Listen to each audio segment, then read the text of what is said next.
From Fox 8 Sports, this is the Overtime Podcast. From the Fox 8 studios in New Orleans, this is the Fox 8 Overtime Podcast. I am your host, Sean Fazende, riding shotgun as he does each and every podcast. Is Andre Johnson. Junior. Not forget the junior. It's very important to remember the JR at the end of the name. Before we get into today's content, be sure to like, to share, to rate, to review. If you're watching us on YouTube, hit that subscribe button, get the bell notification for when we drop that fire content. And also, once again, hello to the Gulf Coast Sports and Entertainment Network. Glad you have found us here. By the way, speaking of Gulf Coast Sports Entertainment Network, okay, big day for the G. Can we call it that? G, C, S, P. A lot of letters. a lot of letters on the network. I'll tell you that. On this network from 6:30 to 8:30, we will be on the air live as the Saints' first round pick gets dropped or gets picked tomorrow night, Thursday night, depending on when you're watching this. So be sure to tune in to our live show. Juan Kincaid and myself will be at 504 Golf. Garland Gillen will be at the Saints facility. So first time we're doing that. So it should be fun. I know you're preparing for it. I'm preparing for it, getting as many things out there as humanly possible. Matter of fact, it reminds me, I got to add one more name to the VO list you got to add because a new name has dropped in terms of betting odds when it comes to the Saints. We might get to that today, but we probably will not. Let's just be honest. Today is Wednesday, the eve of the NFL draft, the Saints draft. Obviously, a big day here in the city. It's also when Mickey Loomis meets with the media for the pre-draft press conference. Full disclosure, and he will tell you this: he hates this press conference because you can't really say anything, and yet you're going to get peppered with a lot of questions because we haven't spoken to Mickey Loomis in a while. There's a lot of questions that gather, and then there's a lot of things that people want to know about that, frankly, they touched on some. And they didn't touch on big ones today as well. But before that, how you feeling today? Feeling good. I did my typical, haircut and burger today. Nice. So I'm feeling good. You go every 2 weeks? Yeah, about every 2 weeks. Okay. After the 2 weeks, it starts to get a little long. The waves start to fade. You got to keep it wavy up there. So, yeah, every 2 weeks to get the haircut and the burger. It happens. That's your routine. I like it. Everybody needs a routine when it comes to kind of their own sort of self-maintenance, if you will. So, I go about every 3 weeks to get my hair cut. So just in case y'all are wondering. All right. Big picture. Mickey Loomis talked. Of course, that's where we're going to go with the big picture. But it's not just that he talked. It was who he talked about or didn't really talk much about today, that being Derek Carr. That is the big picture today. Yeah, Mickey Loomis talked for about 28 minutes today. And, obviously the number one thing that anybody who would tune into that or any of the media members who would be there, the number one question is going to be what's going on with Derek Carr. Mickey Loomis did answer that question, sort of. Hopefully answer the questions about Derek Carr. He does have an issue with his shoulder. We're hoping to get some resolution and clarity on that in the near future. And when we do, I'll report back to you. Otherwise, I don't have anything more to state about Derek, but I'm open to any pre-draft questions that you might have. I'm just not going to answer any more questions about Derek. I mean, this is a pre-draft. If you have questions about the draft, then I'm more than happy to answer those. But yeah, again, I'm not going to answer any questions about Derek at this time. Yeah, again, this is a pre-draft press conference. I'm not going to answer any questions like that. We got a lot of time between now and the season. Do you want me to say that I'm not going to answer that right now, or do you want me to wait after your question? Yeah, I'm gonna say the same thing here. This is for a pre-draft press conference. It's not for those questions. All right, Andre. You saw that. That was his initial opening statement. A couple follow-ups. A lot of follow-ups. That's all he was going to say about Derek Carr. Kept it open-ended, kept it vague. Let's talk about this. Let's really talk about this. We have to. I don't want to keep talking about this, but we have to. I don't know about you, but I'm just as confused, if not more, about this whole situation surrounding Derek Carr, the New Orleans Saints, and this potentially season-ending shoulder injury. If you were hoping for some clarity today, well, it sure sounds like the Saints are hoping for it too. Yep, they just or maybe they know and not going to let us know, or whatever the case may be, because he used that word clarity and resolution when talking about Derek Carr. Absolutely nothing from what we heard today provided any more context to what's become one of the most bizarre stories, not just here with the New Orleans Saints, but around the entire league. I saw Peter Schrager's mock draft Was it his mock draft? Yes, it was his mock draft either yesterday or the day before.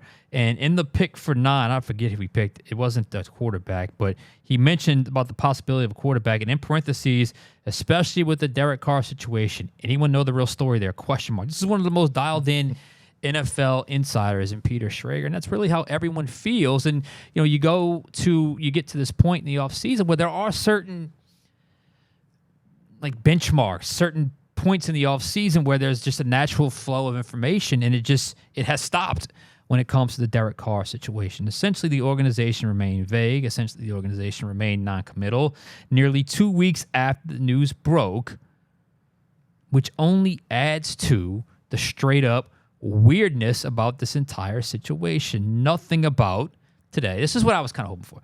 But we learned nothing about the actual injury. Was he throwing it? Was it was his right shoulder? Is it a tear? Is it a strain? Is it a rotator cuff? Is it a labrum? Is it left shoulder? Nothing about how the injury happened. Hey, he was out doing his normal, he's out on the West Coast running routes. A lot of these guys do throwing routes that the guys get together before the offensive conditioning program. He felt the pop. He's not sure what's going to happen. Whatever.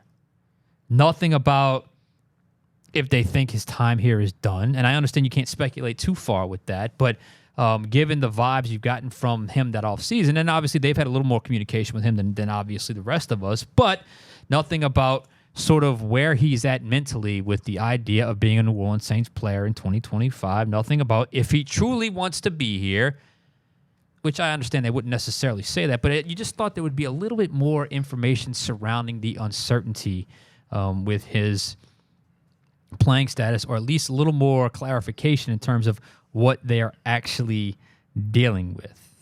So what is going on here? I understand some of this has to do with the draft, and the Saints don't want to be perceived as a team that's desperate, and it can impact what they do and how they do it with other teams. But what I don't like, and really this is coming from both sides, did you get the impression that they have more information than they're letting on? Barely. It seems to me like they barely know what's going on themselves, honestly. But to me, it just feels like, and this is from both sides, the Derek Carr camp and the Saints side, that no one sort of feels like there's any urgency for some kind of explanation in this situation. I mean, is it still that much of an unknown? Or at least, is there any more information owed to really their fan base? Is probably what the people that probably deserve it the most. I understand you got some time before you get to the start of everything, but still, I mean, this is a pivotal part of the offseason. I mean, this is a starting quarterback who could potentially be missing a season. You paid him $40 million, you restructured him, and neither side feels like it's worth saying anything more than a leak to Ian Rappaport and a bland generic statement from the general manager. At this point, we are no more closer to finding a solution to this situation than we were when news first broke, and that sucks. But as they say, it is what it is. It's almost like if they reveal more and more about the timeline of the Derek Carr injury, that could potentially make them look bad, because there are all of the other offseason decisions would not have made sense depending on when this could have potentially happened. When did they know Derek Carr could potentially be out? Because if, obviously you wouldn't have made some of the decisions that you made had you known that. The only small nugget of information that I was able to gather that's somewhat new information, is that it sounds like they have left the door slightly open for the small, I reiterate, small chance that the injury can be worked on. It's not going to be catastrophic for the season, and he returns when he's cleared, and they go on their way together. But in the end, we have no more information to go on, so I have to maintain my initial stance, and it's 90-10 stance. 90% chance Derek Carr is not the Saints starting quarterback in 2025. Thus, Derek Carr's days in New Orleans is over. What about you?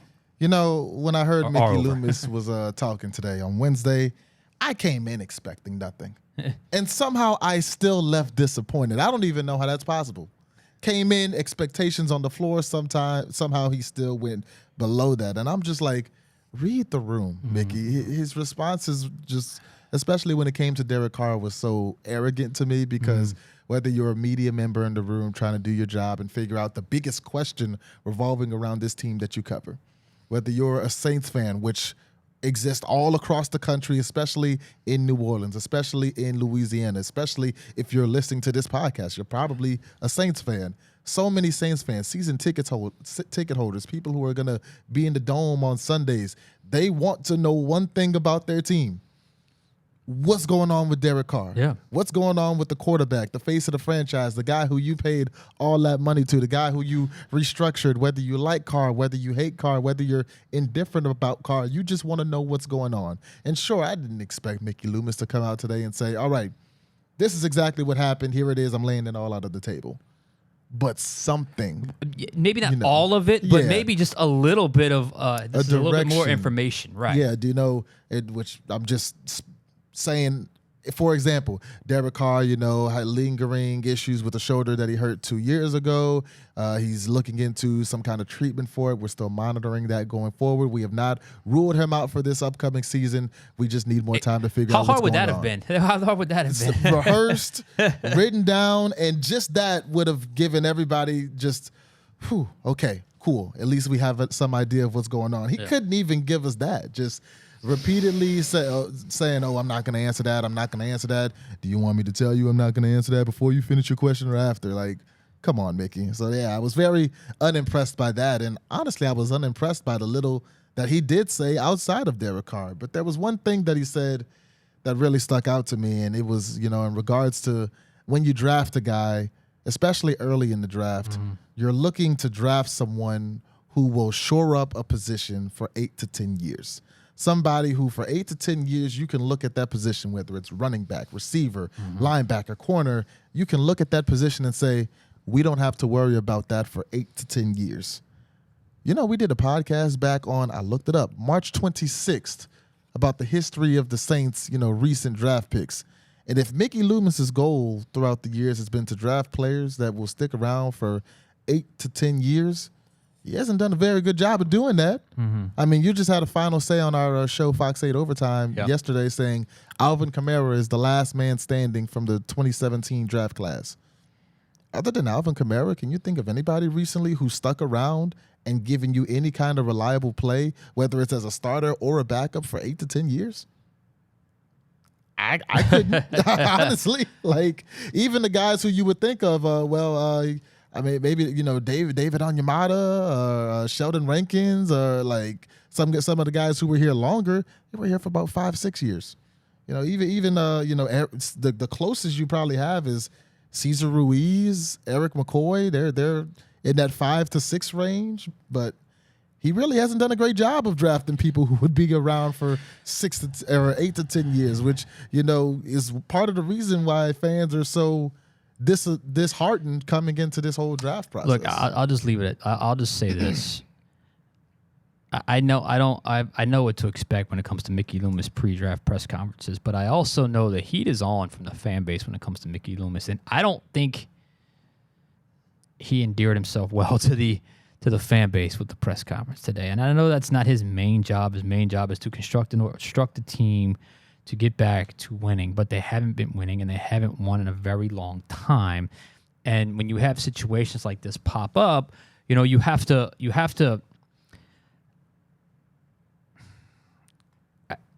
they had plenty of time to come up with something here today that could have, sort of satisfied, not satisfied, but at least provided more than just we're hoping for more clarity.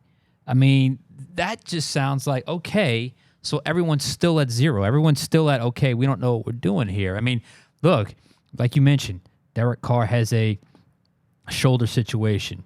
You don't even have to say how it happened, but it flared up. He's seeking some medical attention. We still have some hope. We're not sure. Until that happens, he's probably going to do some work out on the West Coast where he's at with something. None of that came out. So here we are left to still kind of be in this sort of captainless ship, if you will. You're just kind of floating out there with no real direction when it comes to the starting quarterback of your franchise. And I just don't understand why they don't feel it necessary to to talk about this a little bit more, I mean, this is not the backup left tackle. This is the starting quarterback you pay a lot of money to. You restructured his contract for, which made it more difficult to get out. I mean, to me, it's like, well, is there any feeling that he doesn't want to be here? No one really knows that. I mean, there's all kinds of questions that just get completely ignored when you just say, I'm not going to talk about Derek Carr. And to me, that's a disappointment, and you got to understand where you're at as an organization right now. You got to understand where you're at. You're 4 years post any sort of playoff appearance. 16 years since your last, 15 years since the Super Bowl, technically 15 from February 2010, although it was 2009 season, and there just seems to be, I don't know. I don't know if it's. I don't know what the word is, but it just feels like things just seem, you're kind of like this all the time. We've been doing this the whole time. None of this makes any sense, and you should not be doing that. That should not be the feeling that you get from either the organization, the fan base, as you get into the draft. Now, in saying that, the draft is the most important thing right now because it's the most pressing need with the Saints, and obviously that's what they've been working hard at. So to me, while the Derek Carr stuff was disappointing, there are some other things that Loomis brought up that I think are worthy talking about. You mentioned the 8 to 10 years. In fairness, he was talking about when you draft in the top 10. You don't necessarily want a developmental guy. You want an instant impact guy in the top 10. You want a guy that basically they can lock him up for the next 8 to 10 years. I don't know if he believes that just in the top 10 or maybe the first round all the way around, because I think that's probably should be the case unless it's a clear-cut project at quarterback. I think a first-round pick should be an immediate starter and gets going right away. I'm trying to think the last first-round pick to fit the bill for 8 to 10 years. Ryan Ramczyk was certainly on that path. He was. Lattimore was at 7 or 8 years, so he was close. I think he was 7. He was close. You traded him. You got a few assets, and maybe you win that trade. So I'll give him credit for that. Marcus Davenport, get out of here with that. You gave up 2 first-round picks for that. McCoy, you probably got more value than what you actually drafted for, so that's certainly good. Cesar Ruiz, maybe, I guess we'll see. He's been a starter from day one, so at least that's a solid selection. Peyton Turner, forget about it. Chris Olave, we learned today they're picking up the 5th-year option on him, but they're not picking up the 5th-year option on Trevor Penning. Obviously, they didn't pick up the 5th-year option on Mark Ingram, but they still signed him after his 4th year. That could be the same thing with Trevor Penning, but clearly, when you look at the Saints' history of drafting the line of scrimmage, I don't think Trevor Penning's job is guaranteed going forward, at least as a starter. So that tells you all you really need to know. Who are we at? Brian Brzee, I think he's heard some traits. It's too early for Brian Brzee and Taliese Fuaga. But you go back to 2016 with Sheldon Rankins. I thought he started okay, ended up being a little bit of a disappointment by the end of his time here. Started 32 games over the course of 5 years. Not good enough. And this is a guy that had a lot of durability when he came out of Louisville. So that was certainly something that he talked about. I thought, it was Bobby Hebert that asked, in his true Bobby Hebert fashion, if the starting quarterback for the Saints in 2025 is currently on the roster. And obviously, Mickey said, I don't want to talk about that because that's going to be dissected no matter what I say. And he's right, because we're going to talk about it right now. Yeah. So right now, as we're leaning right here, right now, let's just say the Saints make a pick in the late first round or second round. And I don't know if they're going to bring in a veteran. I think they should bring in a veteran, and they have Spencer Rattler. Do you think the starting quarterback, as we sit here right now, is currently on the team today? No, I don't. I think that they're going to wind up drafting somebody, like you said, in the first 2 rounds, whether it's Shedeur Sanders, whether it's Jackson Dart, whether it's Tyler Shuck, Jalen Milroe, Quinn Ewers. I think they'll draft somebody in those first 2 or 3 rounds. And when you look at who's already on the roster, we asked a question a few podcasts ago, do you think Derek Carr has played his last game as a Saint? I was 99%. Yeah, I was 90, you were 99. 90%. So neither of us think it's very likely for Derek Carr to come back and start a game next season. You look below Derek Carr. Jake Haener, I think it's very unlikely. We saw what Jake Haener went through last season. Spencer Rattler, I think he's got a long way to go as a quarterback. We saw him last year. He had some good spots. He had a lot of bad spots, and there were a lot of losses when Spencer Rattler was on the field. I'm not trying to hear the excuses. The man lost to the Raiders, who were just as injury-riddled as the Saints. So Yeah, we looking at what's on the roster right now, I don't think that the answer's on the roster. I think whoever the Saints draft in the first 2 or 3 rounds is going to have a good opportunity to come in and compete for that job and probably beat out anybody who's on the roster right now. And even if they were to sign a free agent veteran, who's it going to be? Unless it's Aaron Rodgers, who is it? I don't think he's right. There's nobody in the free agency who I think could hold off a rookie that you draft in the top 3 rounds, especially if you take him in the first, for 17 games. I think even if a veteran or somebody else starts week 1, by the end of the season, you'll see that rookie that the Saints would draft this year. And I don't want to go too far off topic here, but in that same vein, let's just say for the sake of argument, the Saints take a Tyler Shuck or a Jackson Dart, and they have Spencer Rattler, and they don't bring in a veteran. Okay, that means you have a second-year pro that hasn't won a game and a rookie. My guy, that can be a very messy season for the Saints in 2025, especially if you don't add a veteran, which, I mean, I guess it's certainly possible they do. It's also certainly possible that they do not. I think Rattler will get better from year 1 to year 2, but you don't draft fifth round picks with the expectation they're going to be a starter for your franchise in year 2 after going on 0-6 their first season, where we've already said, and I hate turning down this path because I do believe he can get better, but there was not a stretch of 4 consecutive good quarters of football when it came to Spencer Rattler. And then you throw another rookie into the mix. Spencer was a rookie last year and looked like one. There's a very real chance a rookie will A, have a chance to start, and B, is going to have some rookie growing pains where it looks bad. That's not a good situation to be in. That is just simply not a good situation to be in. But if they get their guy, they get their guy. And I'm with you. Especially if they draft one second round or above, I think that player is going to have the inside track to starting for the Saints in 2025. Yeah, he'll probably be the favorite to do so because you got to remember Jake Haener, Pete Carmichael's guy, Spencer Rattler, Clint Kubiak's guy. So whether it's Dart, whoever this player is, Shuck, it's going to be who? Sanders, it's going to be Kellen Moore's guy, the correct. guy who he did all the work on. And he said, I want that guy to come to my franchise. And it seems like he'll kind of have the pick of the litter if he wants to at 9 because all of them are going to be there except for Shedeur Sanders. And if you don't pick one at 9, you'll still have a lot of them available that you've done work on because the Saints have done extensive research into that second tier of quarterbacks. So a lot of guys who are going to be there who the Saints have done their research and their work on. We don't know who sits on the board where. If you listen to the reports, Tyler Shuck's flying up and all of that stuff. But, yeah, I think whoever it is going to have a good chance to start day 1 because that'll be Kellen Moore's guy. And when you look at the roster so far, take Derek Carr out of it because neither of us think he'll start next year for the Saints after everything that's gone on. I don't see any reason why any of those two would beat out the rookie because you got to remember Jake Haener drafted in the 4th round. He was not drafted to be the face of the franchise. He was drafted to maybe be a good backup. Spencer Rattler drafted in the 5th round. Contrary to what the Rat Pack may think, he was not drafted to be the new QB1 or face of the franchise for the New Orleans Saints. He was drafted as a developmental player who may one day get there, but likely is in the NFL to give you depth and a reliable backup. But if you draft somebody in the 1st round, you draft somebody in the 2nd round, you're not drafting that guy to be a backup. You're drafting that guy to be the face of your franchise. Especially if there's no veteran experience behind him Exactly. or in the room with him. You're throwing that guy into the fire.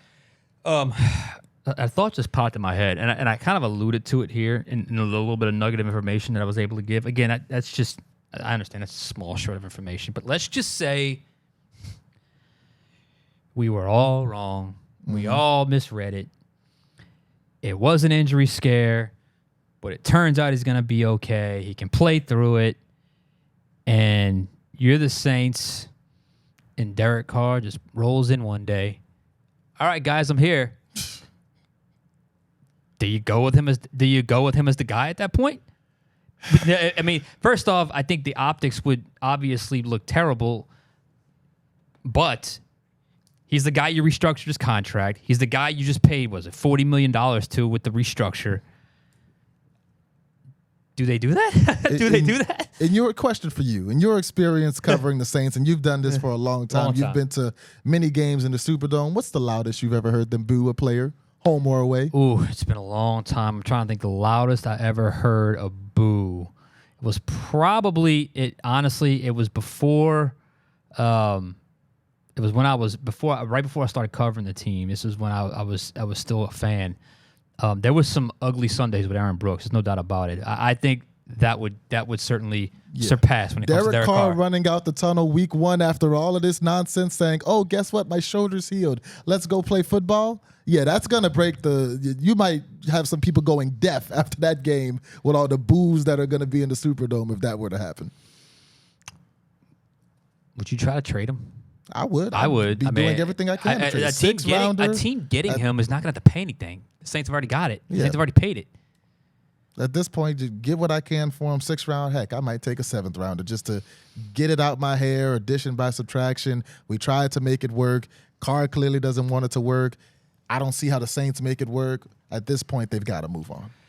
Weird day, weird circumstance, and it's just. And because there's no specifics when you talk about anybody involved in this, it just gets weirder and weirder. It just leads to more and more just, okay, what are we doing here, guys? A couple other things. Prototype change, obviously, with Brandon Staley at defense, certainly talked about. Philosophy of trading up versus trading down. He acknowledged the 6 picks in the top 131, similar to 2017. I think this is a year they can get some quality players because of where the strength of this class is where the most of their picks are. So it's always something to monitor going forward. Draft is going to be here before you know it. It's going to be a fun night. It's going to be an interesting night for the Saints because I think when they pick at 9, they may not be done at the end of the first round. He said he doesn't believe in overdrafting a quarterback. You believe him. I don't believe him. I think it's all smoke. We'll see what happens. So you still think there's a chance at 9? I still am hanging in there. New Orleans, Louisiana. We'll see. Andre Johnson Jr., Sean Fazende. We'll catch you guys next time on Overtime.